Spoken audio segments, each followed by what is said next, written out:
Good afternoon, this is Jeff with Sewer Tech Northwest. Today we are at property address 510 Northwest 9th Street here in McMinnville. We are located up on the rooftop, going down through a 4-inch cast iron vent. We're going to check the overall condition and serviceability of the sanitary sewer line.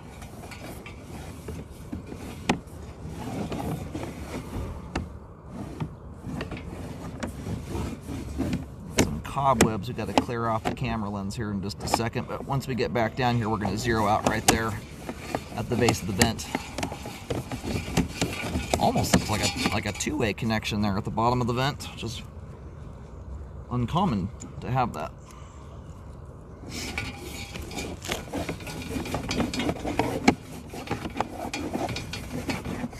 Yeah, that's two-way. I can see right at the bottom of this thing here. Normally it's always a directional style Y connection.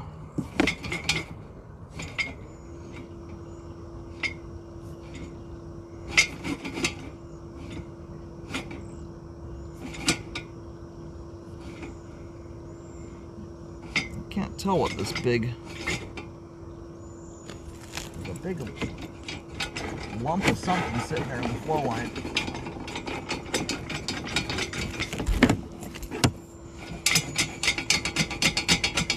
Not entirely sure what that is there.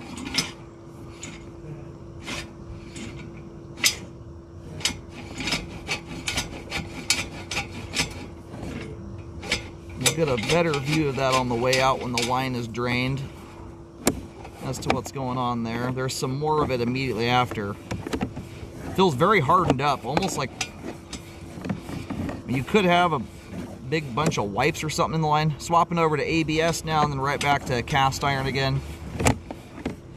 But the immediate appearance of it almost looks like solidified concrete or grout or something like that.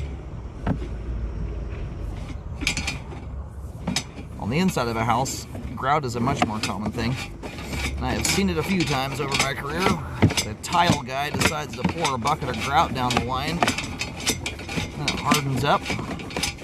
Back to ABS plastic. There's our sewer clean out right there. We're going through the vent here because it's a trickier crawl space, seems like, to gain access to. It was kind of hard to figure out where the line actually left the foundation of the house to go hunt for it.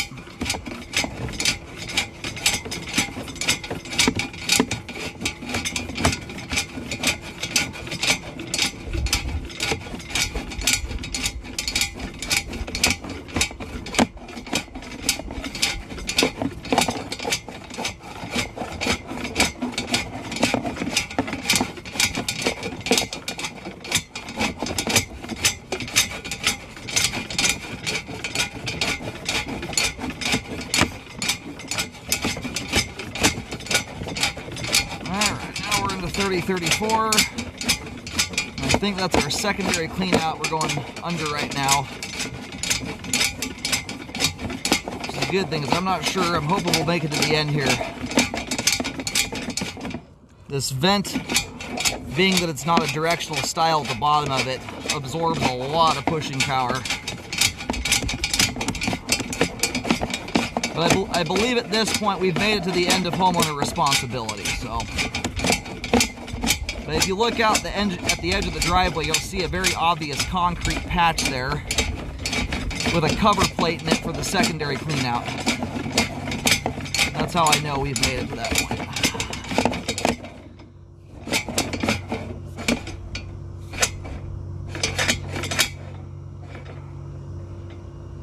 Well, looks like a vertical drop right there. Yep.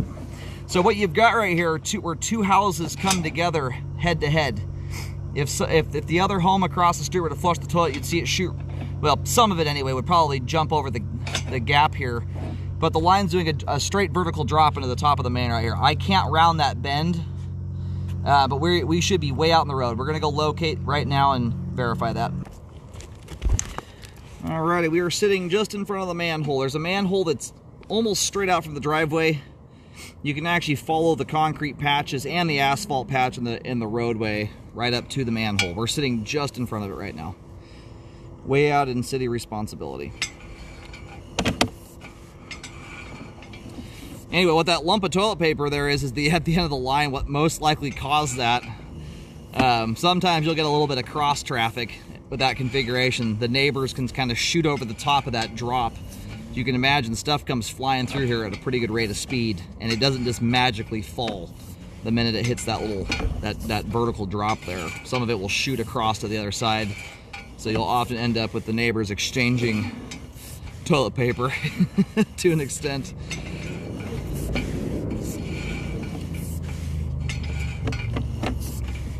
Anyway, that tie-in right there, you can see it a little easier with the water drained out of the line. That tie-in, which is at the top of the pipe, my camera's sitting a little bit sideways right now. That's right at the end of the driveway. You can't miss the thing.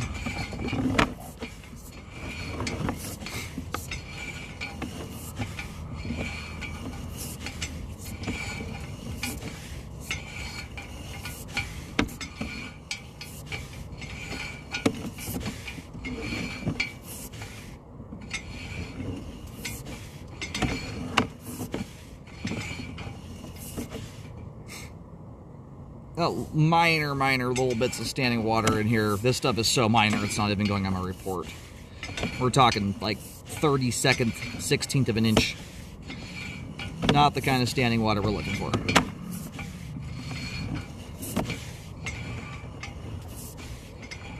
So yeah, where that clean out's at there, the line looks like it exits out of the house approximately 8-10 feet to the left of the doorway. That's as you face the house from the street.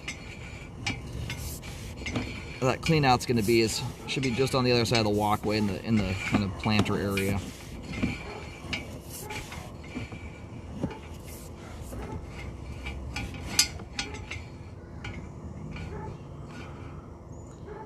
A big old clump of hair right there, which should move on its own. Yeah, the flow line looks like something solidified in it. You can see the color to it. I can't tell what got down this thing. That right there is a pretty thin layer of it. There's really not much going on right in that location. The more concerning spot here was right at the base of the vent, or just beyond it anyway.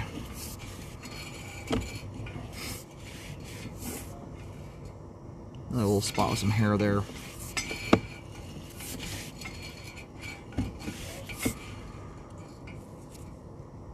Yeah, my camera right now is coming out with like sand on it. Some kind of sandy, grainy texture. It's all over my camera.